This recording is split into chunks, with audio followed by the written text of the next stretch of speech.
10 विज्ञान विषय पाठ 10 विद्युत धारा के बारे में हम पढ़ रहे हैं। आज हम पढ़ेंगे विद्युत चुंबकीय प्रेरण के बारे में। विद्युत चुंबकीय प्रेरण समझने से पहले जब हम छोटे थे, जब आप तो अभी भी छोटे ही हो, तो लोहे की कोई भी वस्तु, चाहे वो कील हो, ब्लेड हो या कोई आल पिन वगैरह हो, कोई भी ऐसी चीज़ हो जो विद्युत चुंबक या कोई भी चुंबक की तरफ आकर्षित होती थी, तो छोटे थे बचपन में स्पीकर के पास जो चुंबक बनी रहती थी तो वो चुंबक लेकर हम उससे खेलते थे। तो आपको याद होगा। चलिए समझने का प्रयास करते हैं, वो इसलिए बता रहा हूँ मैं ये सब। मान लीजिए ये एक चुंबक है, जैसे प्रणालिका कह सकते हो, या कोई रोड चुंबक हो यानी छड़नुमा चुंबक हो। ये इसके दो ध्रुव हैं, नॉर्थ एंड साउथ। चलिए बात करते हैं कि जब हम इस पर एक कील चिपकाते हैं, इसी तरह कोई दूसरी कील जो होती है, वो हम यदि इस चुंबक पर न चिपकाकर इस कील पे ही दूसरी कील को चिपकाते हैं तो वो उस पर चिपक जाती है।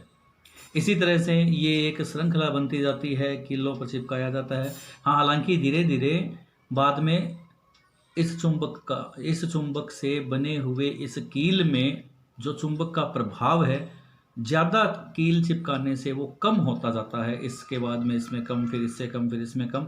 ऐसा नहीं है कि बनाते ही जाएं, कुछ हद तक के बाद में वो कील चिपकनी बंद हो जाती है। तो देखिए, किसी एक चुंबक से हमने लोहे की वस्तु को चिपकाया और उस लोहे की वस्तु पर ही दूसरी लोहे की वस्तु को चिपकाया। चुंबक पे नहीं चिपकाया, उस लोहे की वस्तु पे ही चिपकाया और वो चिपक भी जाती है। इस घटना को हम चुंबकीय प्रेरण कहते हैं। विद्युत नाम हटा दें एक बार, हम बात कर रहे हैं चुंबकीय प्रेरण की। यानी कि चुंबकीय प्रेरण का मतलब क्या होता है? चुंबक के पास चिपकी हुई लोहे की वस्तु या चुंबकीय वस्तु में चुंबक का गुण आ जाना ही चुंबकीय प्रेरण कहलाता है। तो ये तो थी सिंपल सी बात। चुंबक से में ये चुंबक का जो गुण है वो इस कील में आ जाता है और फिर यहाँ से इस कील में आ जाता है ताकि ये कील इसके चिपक जाती है, फिर इस कील से, फिर इस कील से ये ट्रांसफर होता रहता है। तो इसे हम क्या कहते हैं? चुंबकीय प्रेरण। अब बात करते हैं चुंबकीय प्रेरण के रूप में जो हमने टाइटल लिखा है, यानी कि विद्युत चुंबकीय प्रेरण किसे कहते हैं, उसके बारे में। तो चलिए मान लेते हैं कि कोई विद्युत धारावाही का मतलब पहले भी बता चुका हूं, फिर भी ध्यान से सुने। धारावाही का मतलब होता है जिसमें विद्युत धारा प्रवाहित होती हो। ठीक है। तो जब कोई भी धारावाही विद्युत चालक में चुंबकीय क्षेत्र इस प्रकार रखा जाता है उस चालक में, तो उस चालक में प्रवाहित दिशा, जो धारा हम देते हैं उसकी दिशा चुंबकीय क्षेत्र के लंबवत हो, यानी कि 90 डिग्री पर वर्टिकल ऐसे खड़ी हो, तो वह चालक एक बल का अनुभव करता है। और इस विद्युत चुंबकीय बल की खोज की थी, जो आपको याद रखना है, 1831 ईस्वी में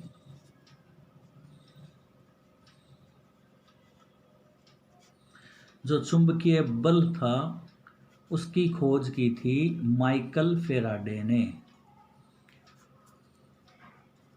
किसने की थी?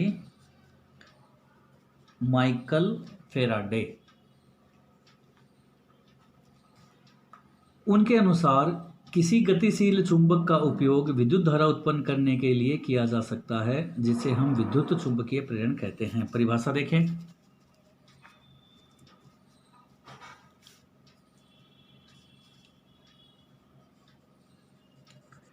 परिभाषा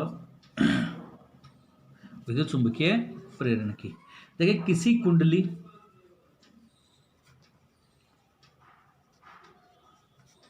व चुंबक के बीच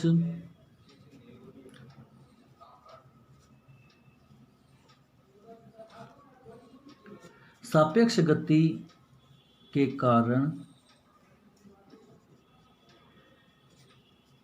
कुंडली में उत्पन्न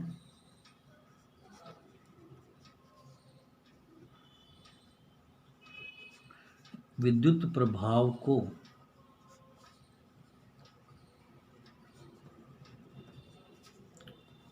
विद्युत चुंबकीय प्रेरण कहते हैं। अर्थात किसी कुंडली व चुंबक, किसी कुंडली में चुंबक के कारण उस कुंडली में विद्युत प्रभाव उत्पन्न होता है, उसे हम विद्युत चुंबकीय प्रेरण कहते हैं। तो ये परिभाषा है, किसी कुंडली व चुंबक के बीच सापेक्ष गति होने के कारण कुंडली में उत्पन्न विद्युत प्रभाव को विद्युत चुंबकीय प्रेरण कहते हैं। ठीक है, ये है चुंबकीय प्रभाव। इसके बाद हम बात करते हैं व्याख्या की, कैसे समझते हैं इसको, यानी माइकल फैराडे ने कैसे समझाया। देखें, जब चुंबक व कुंडली के बीच सापेक्ष गति होती है, जब किसी कुंडली व चुंबक के बीच सापेक्ष गति होती है तो कुंडली के काट में से, यानी जो कुंडली बनाई गई है उसमें से गुजरने वाली चुंबकीय क्षेत्र रेखाओं की संख्या में परिवर्तन आता है। जब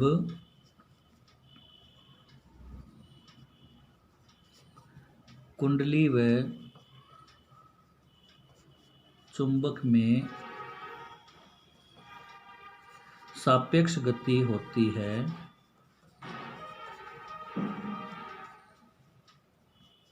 तो कुंडली में से गुजरने वाली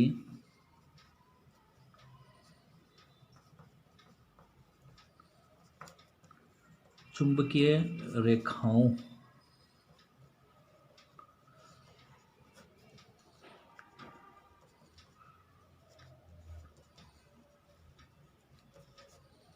की संख्या में परिवर्तन होता है।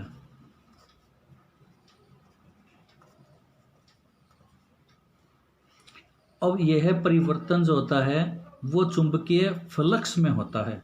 अर्थात फैराडे ने यह बताया कि विद्युत चुंबकीय प्रेरण की घटना में चुंबकीय फ्लक्स में परिवर्तन होता है, या चुंबकीय प्रेरण की घटना जो होती है उसका कारण है चुंबकीय फ्लक्स में परिवर्तन होना। अर्थात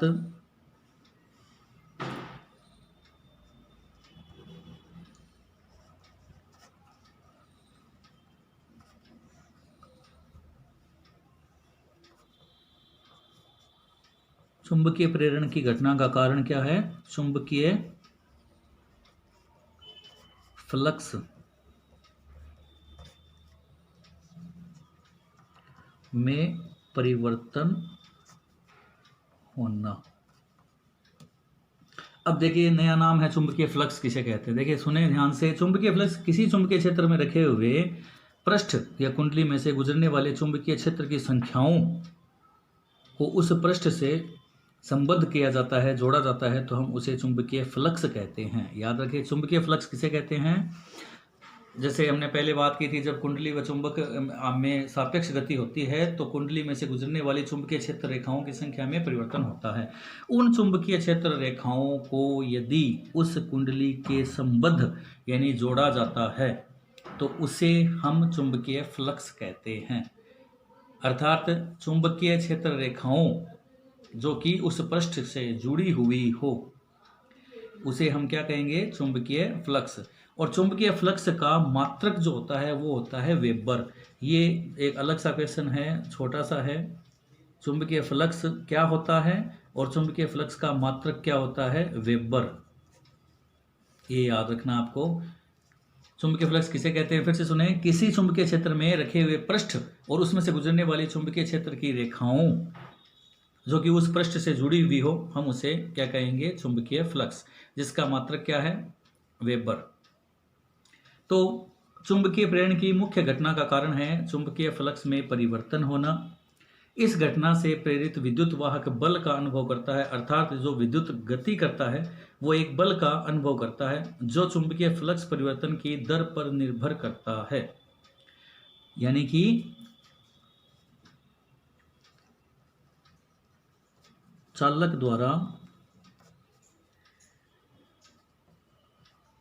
अनुभव किया गया बल वो चुंबकीय फ्लक्स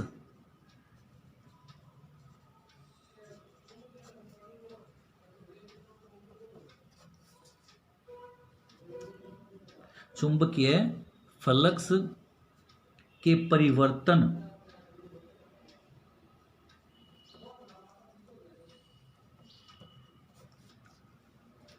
की दर पर निर्भर करता है। तो ये है चुंबकीय फ्लक्स और चुंबकीय प्रेरण के बारे में। दोबारा सुने देखें, विद्युत चुंबकीय बल माइकल फैराडे ने 1831 में खोज की थी। किसे कहते हैं? किसी कुंडली व चुंबक के बीच सापेक्ष गति के कारण कुंडली में उत्पन्न विद्युत प्रभाव को हम विद्युत चुंबकीय प्रेरण कहते हैं। किसी कुंडली व चुंबक के बीच सापेक्ष गति के कारण कुंडली में उत्पन्न विद्युत प्रभाव को हम विद्युत चुंबकीय प्रेरण कहते हैं। व्याख्या करी थी माइकल फैराडे ने ही। कैसे समझाया देखें, जब कुंडली व चुंबक में सापेक्ष गति होती है तो कुंडली में से गुजरने वाली चुंबकीय क्षेत्र रेखाओं की संख्या में लगातार परिवर्तन होता रहता है। अर्थात चुंबकीय प्रेरण की घटना का मुख्य कारण चुंबकीय फ्लक्स में परिवर्तन होना ही होता है। चुंबकीय फ्लक्स किसे कहते हैं? कि जब किसी चुंबकीय क्षेत्र में रखे पृष्ठ से गुजरने वाली चुंबकीय क्षेत्र रेखाएं या चुंबकीय बल रेखाएं उस पृष्ठ से संबद्ध हो या उससे जुड़ी हुई हो तो हम उसे चुंबकीय फ्लक्स कहते हैं, जिसका मात्रक होता है वेबर।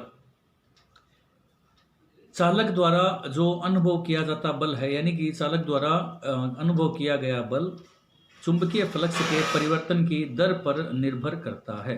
तो ये था हमारा आज का विषय, विद्युत चुंबकीय प्रेरण किसे कहते हैं, क्या होता है, व्याख्या कैसे, किसने कब की, खोज कैसे हुई और उसमें से हमें क्या पॉइंट याद रखने हैं उसके बारे में।